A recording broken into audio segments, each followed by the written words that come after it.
إلهي بهرت ما حد سكره إن أنا عاوه هالكن كوكولانو أو صريحة أو ضبطة عن سؤال سويدينه يسوي حق ورهنه وهي عقبتان يوحنا نجاح ليسن أتصو بندكتان أديت يعني رتي إذا كان مهد علنا مركه هراء أنت هذا الكي جوده وقلين وحن ربا أنا ما قاعد أقول هاللاية إن أنا أهم بليجيو ما أنت ما أنت صحافة مي سد حديدة صحافة حرطة إن شاء الله إنه نقطه سنة مناكسن سنة كيس إنه قارسيو نبض دوء بيرحله وحن الله هم بليجيو marka xigta xaqiiqatan dal waxaan nahay soo kabanaya oo dawladnimadiisu ay curdun tahay hay'adaha kale oo private ka ah iyo hay'adaha dawladdu kulli isku si iyay u soo kabcayaan oo runtii waxyaabo badan oo dhaliilo ah yaa dhankeena ka jira dawladda dhexdeedana ka jira waa xaqiiqa dawladdu waxa laga yaabaa dhexdeeda haddii ay tahay hay'adaha amniga iyo hay'adaha rayidkaba inay u baahan yihiin tababaro aad u badan in la siiyo training sida bulshada loola macaamilo loola dhaqmo khaasatan markay timaado media xorta ah waxay u baahan yihiin tababaro badan ay u baahan yihiin sida inay tahay inay ixtiraamaan inay sida ay ula macaamilaan ama ula dhaqmaan ay ku jirto xushmo badan idinka naftigiina dhankiina curdun ayaa tihiin laakiin inaad ka taxadartaan inaad iska ilaalisaan waxaan dhab ahayn oo aan jirin inaad iska ilaalisaan maxaa yeelay adigu ma rabtid in lagaa been abuuro oo waxaadan ahayn lagaa sheegay ma rabtid marka qofka aad wax ka sheegaysaan naftigiisu xuquuq leeyahay saad idinku xuquuq leedihiin inkastoo saa sheegteen annaga intay aan nimid aynan wariyaasha aynan daba cararin qof alla qofku wax sheega inkastoo waxyaabaha inta badan aad sheegtaan haddii la fiiriyo ay xitaa geli karto dembiye ay geli karaa laakiin dhib ma laha waa isla tukubaynaa annagana waa koraynaa idinkana waa koraysaan waqti u baahan tahay inaad wax barataan annagana waqtiaan u baahannahay dawladdu inay koobcdo wax barato labo bacdamaa dalkeenu uu curdun yahay dagaal sokeeyana aan ka soo baxnay dagaalka sokeeyana wixii keenay ee ahayd dad runtii dadka Soomaaliyeed in la isku diray oo waxyaabaha annaga aan u liidano sensitive-ka aan ka nahay aan u jilicsannahay ama u dabacsannahay ay tahay qabyaaladda noo isticmaalay qabyaaladiina aan dalkeenu ku duminay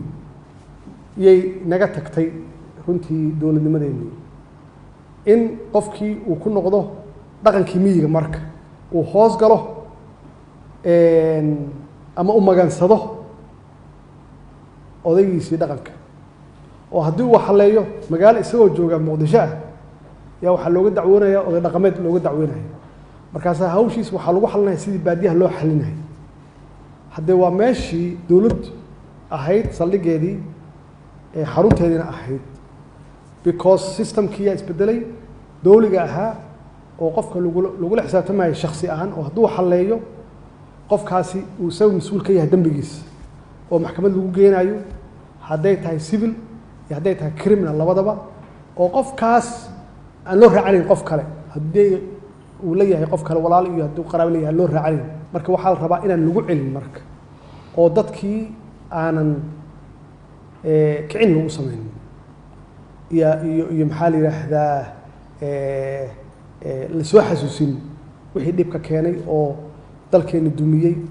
oo adduunka naga reebay oo dawladnimadii loo diiday iyo systemkii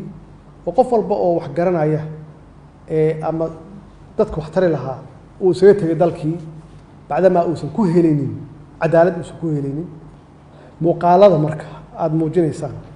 muuqaalada sax waxa laga yaabaa xoogaa in telefishinka uu ku helayo rating fiican oo ay dadka xiiseeyaan oo la daawado laakiin rikoor ay galaysaa ogaada image-ka dalka iyo iyada naftiga wax u dhimaysa marka adigu intii aad qayb ka noqon lahayd dhismaha dalkaaga ama dowladnimadaada waxaad qayb ka tahay wax loo isticmaalo Soomaaliya inay tahay failed state dal burburay dad burburay meel aan lagu noolaan karin maxaan ku raadaa meel aysan dowlad ka jiri karin marka waxaan idinkula dardaarmayaa inay qayb ka noqon wax alla wax image-ka dalka ka hadlayna ayaan dhawid waxaa yimid oo kusoo dhuuntay meeshaan nin ruush ah oo maray meelaha ugu xun magaalada oo ka sameeyay documentary Soomaalidu runtii si fiican ay yeeleen waa ku kaceen waana ka xumaadeen sida ninkaas uu u haleeyay sumcadda iyo bilicda magaaladan iyo dalkeenaba Soomaalidu marka ninkaasi waxay ku diideen waa ajnabi dalkooda fool xumeeyay oo haleeyay marka in aan iska ilaalino wax alla wixii xumeyn kara image-ka dalkeena inaan iska ilaalino dadaal badan waa haysaan waa loo baahan yahay dadka waa wacyi gelisaan oo runtii information badan waa bixisaan waxaan aaminsanahay hadda kulligii idinkaa iga xoog roon in dadku anymore aysan rabin wax aad u xun in la sheego oo dadka damiirkoodii uu soo noqonayo oo aysan dadku xiiseynaynin ama fake news ama negative images inaysan rabin oo marka aad sheegtaan wax wanaagsan ay dadka idin fiirsanayaan waa jiraan wax xun oo la sheego oo la xiiseeyo waa jiraan laakiin waa marka la personalize gareeyo waay laakiin markay tahay news episode ay tahay oo dee wax guud laga hadlayo oo negative ah dadku runtii ma jecla mas-uuliyadda waana wada saaranta mas-uuliyadda waana wada saaranta dowladda keliya ma aha inay ka shaqayso wanaagga dowladnimada idinku naftigiina haddii aad wax wanaagsan ka shaqaysaan dowladda waa ku dhaliili kartaan maxay wax wanaagsan uga shaqayn weyde marka dowladda mas-uuliyadda saaran idinkana waa idin saaran tahay maaha annaga inaan titleskii magacyadii haysano aan ku khasbannahay keliya maaha idinku naftigiina titlesk waa haystaan laakiin titleskiinu waa title private ah mas-uuliyadda waana wada saaranta haddii aad aragto wax khaldan inaad investigation aad samayso oo aadan la boodin hal dhinac keliya aadan qaadan oo aad balanced wixii noqdaan oo aad dhegaysato dhanka kale wax ay sheegaan waa aragtaa wax xun inay jirto waa qaadanaysaa wax xun laakiin waxaa ogaanaysa waxaad dabagelaysaa dhanka kale oo xumaatada sameynaya maxaa ku kalifa xumaatadan inay sameeyaan macnaha markaas qofkii cadaalada u samaysa wuxuu ogaanayaa qofkii marka inuusan khalfi ku noqon waxaa laga yaabaa inuu idiin sheego sabab jirta oo aadan ogeyn laakiin iyada naftigeeda ay muhiim tahay in la sheego marka in newska aad sheegaysaan naftigiisa uu ahaado news balanced ah oo uusan dhinacna u janjeerin waxaan aaminsanahay inuu jiro koboc maalin walba de waxbaa la baranayaa sida aad sheegteen oo aad qirteen in isbeddel badan oo ku dhacay xiriirka aad la leedihiin dowladda inay ka wanaagsan tahay ama sida laydinla macaamilo inay ka wanaagsan tahay sidii hore oo mar ka dambeysaba la arkaayo improvement horumar la arkaayo waa dhab weeye hal mar dee wax walba ma dhici karaan in la sameeyo maalin walba waxbaa laga baranayaa marka waxaan aan leeyahay annagana aan dadaalno dowlad ahaan oo waa kobceynaa tartiib yaan u tallaabsanaynaa meesha aan rabno intay rabta hanagu qaadato idinkuna naftigiina dadaala waxa aan ka wada shaqeynayno runtii wax kala fog ma aha waxaan ka shaqeynayna waxay tahay in dalkan istaago in dowladnimadeena ay xoogeysato way waxaan ka wada shaqeynayno taas wey waxaa maalin walbaba se hadda aad sheegteen ee u yaraanayso geerida ama dhimashada la beegsanayo wariyaasha inta aan dalka u nabad noqonayo wariyaasha riskigooda waa yaraanaya haddii dalku uu galo chaos ama dhibaato u galo waa khasab waa la beegsanayaa wariyaasha waa khasab maxaa yeele environmentigii yaa wuxuu yahay environment idin ku shaqayn karin ama environment aan xor noqonayn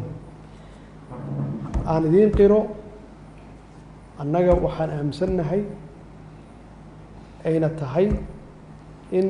miidiyuhu ama saxaafaddu ay xor noqdaan boqolkiiba boqol intaas keliya maaha inaan saaxiib la nahay waxaa ku jira danta dadkeena ku jira waxaad arkaysaa hadda Kenya oo kale markii aan badda hawlaheeda aan isku haynay waa idaacado iyo newspapers oo xor ah oo aan dowladda shaqo ku lahayn inta badan waxaad moodaaba inay sheegayaan waxa dowladda afkeeda dowladda inay ku hadlayaan annaga maxaan sameynaa marka iska daa inaan dowladda aan difaacno waxoodaan sheegnaa ciidamadoo kale siyaasad maaha iyada naftigeeda waa wax dalku leeyahay oo la wada leeyahay ciidanka qalabka sida dhididkooda iyo dhiigooda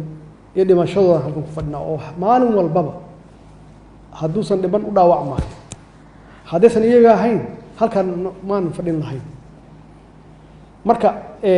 in aan ka shaqeyno ciidankan inuu yahay ciidan qaran oo aan marna la siyaasadeynin marka macnaheedu waxay tahay waxyaabo waxaa jira aydan ka fiirin keliya hal idin fiirsado ama aydan ka fiirin waa dad siyaasad isku diidan aydan ka fiirin oo aad ka fiirisaan wax dalkoo dhan u dhaxeeya oo la wada leeyahay iyo wax qof gaar u ah dowladnimadu waa la wada leeyahay in la wada ilaashado weeye waxay ka shaqeynayso hadday tahay arrimaha dibadda waa la wada leeyahay waxay ka shaqeynayso hadday tahay ciidanka qalabka sida waa wax la wada leeyahay haddii aad aragtaan corruption iyo wax fool xun ay dowladda sameynayso waa loo baahan yahay in la sheego iyada naftigeeda adigoo siinaya fursad meesha wax ka hadlaysan yihiin yah inaad dhankooda aad ka hesho marka annagu waxaan aaminsanahay ama aan aaminsannahay dowladdan inay tahay dowlad friendly la ah saxaafadda haddaad rabtaan dhib ma laha dhanka mucaaradka waa jiri kartaan oo haddee adduunka waaba ka jiraaba xisbiyadu idaacadaha tviyadu waa waxa weye waa qaarna waxay jiraan xisbi way jiraan qaarna xisbi kale taageeraan waa dhib ma laha taas waa siyaasad oo ah dowladdu maxay dhaqaalaha ka qabatay dowladdu maxay ka qabatay arrimaha caafimaadka markaas joogto oo la sheegayo waa wax feer ah waay laakiin wax markay ay tahay wax naga wada dhexeeya siyaasad ma ah xisbina ma ah waa wax u baahan inaan ilaashano haddii kale dee wixii oo dhan baa dumi karaa waxaad ka hadashaan markaas meesha ma yaallo marka idinku naftigiina inaad madaxiina aad ku haysaan dowladda idinkaa iska leh dowladda cadow idin ma aha haddee wax khaladana waa sheegi kartaan waa feer idinkoo siinaayo fursad sababtay u khalad inaad weydiisaan marka waxaan rajeynayaa inaan su-aalihiin idinkaga jawaabay aan idinla wadaagay ama idinla qaybsaday fursaddan munaasabaddan may 3 oo dee maalinta ah saxaafadda in sha allah sidaan aan isugu badanno hadba marka wixii jira oo xaaladaha jirana aan iska wareysanno